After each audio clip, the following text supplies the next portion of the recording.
Why is the word Wednesday spelt with a silent D in it?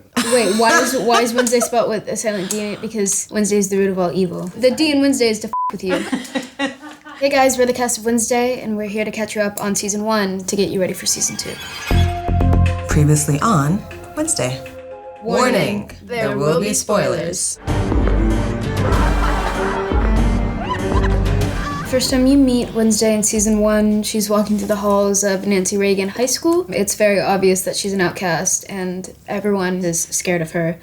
And the teachers can't stand her. The juxtaposition between the school and Wednesday, it's quite clear and obvious. Wednesday looks like a ghost drifting through the school. Everyone is wearing bright pink and blue and yellow, and that was very intentional to Tim. I remember on the first day of shooting, we were in overtime because it was really important to Tim that we got this aerial shot looking down on Wednesday, walking through in a straight line, and he wanted to see the crowd of pastels split and, part like the Red Sea and then close back up again, just avoiding her like the plague. Out of rebellion for, this punk, like Jock, bullies Pugsley, and that's kind of Wednesday's game. So she throws piranhas in the pool while the Jock is in water polo class and sends him home with busted balls. And then, for some reason, Wednesday gets expelled. That boy's family was going to file attempted murder charges.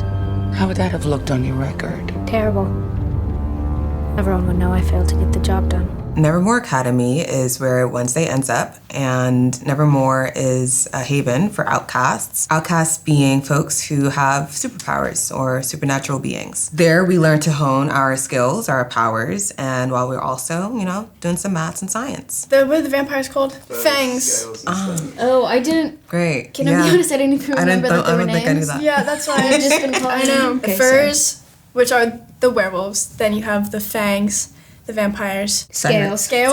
Sirens. And then there's another one. The stoners. The stoners, You have the stoners. Wednesday meets Bianca Barclay, who is the most popular girl at Nevermore and also a siren, who has the ability to command people with her words. So at Nevermore, Wednesday meets Enid, her roommate, who is a werewolf, and she's a part of the Furs group. And then you also have a bunch of other outcasts, but they're not as cool, so they don't get the cool little clique names. I'm a part of the less cool or less common group, and I'm a psychic, technically, a raven, so my premonitions tend to be negative. Well, Enid calls her the tragic loner goth girl, so I think that's her. Yeah, you're the cool one. Yeah. Okay. Yeah.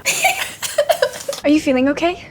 You look a little pale. Enid and Wednesday get introduced when Wednesday's shown up to her new dorm room. Instantly, there's a bit of a weird relationship going on because obviously Enid's very excited to have a new roommate and Wednesday's not. Enid really tries to be her friend and Wednesday doesn't want to be her friend. Enid is kind of an outcast among outcasts, I would say. She is a werewolf, but she isn't able to wolf out, which means transform into a werewolf. And most people her age can, so she kind of is put to the side in her own community, and it's hurtful to her, and she's a bit insecure about it, and is trying to go on this journey to figure it out. Don't you want to wolf out and finally be normal, honey? So your first week at school is pretty tough and someone tries to kill you right from the get-go. Someone tries to kill me? Yeah, the statue. Oh, yeah, the gargoyle gets shoved off the roof, and I'm saved by another character named Xavier, who Wednesday actually knew in her childhood. So it's kind of nice to see a familiar face, or at least it would be to most people. Wednesday does not care at all. The person who saves Wednesday from the gargoyle also happens to be my boyfriend at Nevermore. Ex-boyfriend or boyfriend? Or ex-boyfriend at this point, yeah. Because he's coming pretty dated. hard onto Wednesday, so that would be extra problematic. That doesn't happen again. In season 2. Yeah, so he's my ex, and Bianca's trying to get back with him. You used to love my killer instinct. He, doesn't feel great about our relationship because since I'm a siren, there's a chance that perhaps, he's feeling manipulated. So at the point that Wednesday meets all of us, we've broken up, and I'm trying to get back with him. Who let you out, you goddamn weirdo? There's a bit of a rift between the town that Nevermore is in, the town being called Jericho. Yeah, it's just normal. It's normal people. It's outcasts. It's tale as old as time. Separated community, and one faces more oppression than the other. And there's tensions because recently there's been some violence in the town, perhaps That's done true. by supposedly the outcasts. The outcasts are being blamed for it. That's right. Yeah. Right. Whoever did this wasn't human. Jericho was founded by Joseph Crackstone. Yes, who is a pilgrim who hated outcasts. Which we'll learn more Yeah, about but later. like a typical colonizer. I don't know if she hates the story immediately. I mean, she kind of learns it as she is making her way through Nevermore. But yeah, I think she naturally is against oppression and colonization. I think before Wednesday arrives at Nevermore, she's aware that she has visions, but they're quite a new development, I think, in her teenage years. So it's something new that she's dealing with. They just sort of progress, and she doesn't know much about the history of it. She hasn't really talked to her family about it. She would rather not. So she's kind of forced to delve deeper into her own family history, but also she's starting to realize that these visions that she's having are tied to the murders that are occurring in the town.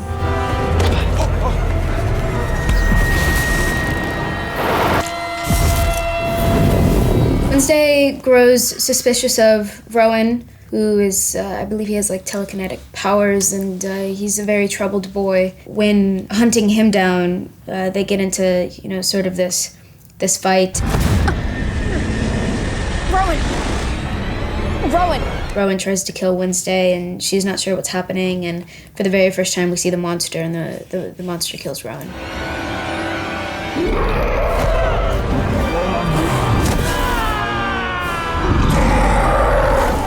So it's a pretty big ordeal, and it's the first kind of crack in the case where the normal people in Jericho aren't wrong.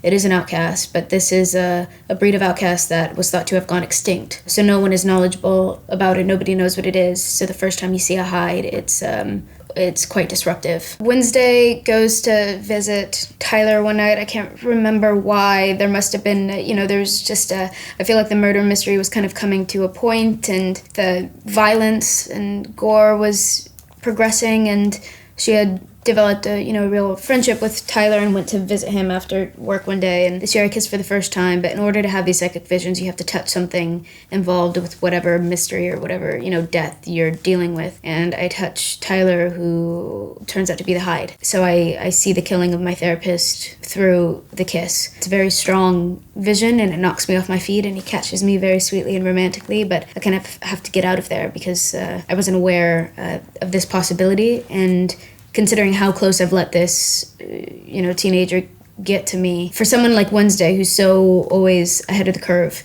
it's very jarring and upsetting. And also for the fact that this entire time we, as a community think that it's Xavier that is the Hyde, right? Wait, that's true, that's true. And he's currently locked up in a tower? Yeah, he must be. Tyler attacks Wednesday because she finds out who he is and is gonna expose him and try and help him / get rid of him. And I think the stress of having her friend be in so much danger finally pushes Enid over the edge, and she wolfs out, and she comes to save Wednesday and attacks the Hyde / Tyler and saves the day. Yes. There's also a lot going on, because keep in mind this is a two-hander. So we haven't really mentioned Thornhill yet, but the teacher that Wednesday is most connected to at the school is actually the Hydes don't work alone. They have a master, and Thornhill is the master. So while she's dealing with the Hyde, I'm dealing with Thornhill. And also Eugene. Oh! Hummers stick together, right? So essentially what happens is Wednesday confronts Tyler and Thornhill, so she knows what's happening. She tells the principal of the school, Weems, to come and visit. Weems can kind of shapeshift and transform. So we find out that it's actually just a conversation between them three, not Tyler. Thornhill kills Weems, hits me in the head with a shovel. I'm locked up. Thornhill performs this ritual in this crypt, Crackstone's crypt, that pilgrim we were talking about earlier, brings him back to life, and he's pretty much going to get rid of all of the outcasts in the town and eventually the world. Honestly, can I just say though, you guys are probably better off watching the show, because we did the best, and that's not even in a shameless self-promotion way. Yeah, there's a lot more going on. There's a Years, cult. there's a dance, a bloody dance. Beef There's with her mom. There's a race. Beef with my mom. That was everything we can remember that you need to know about season 1. Here comes season 2.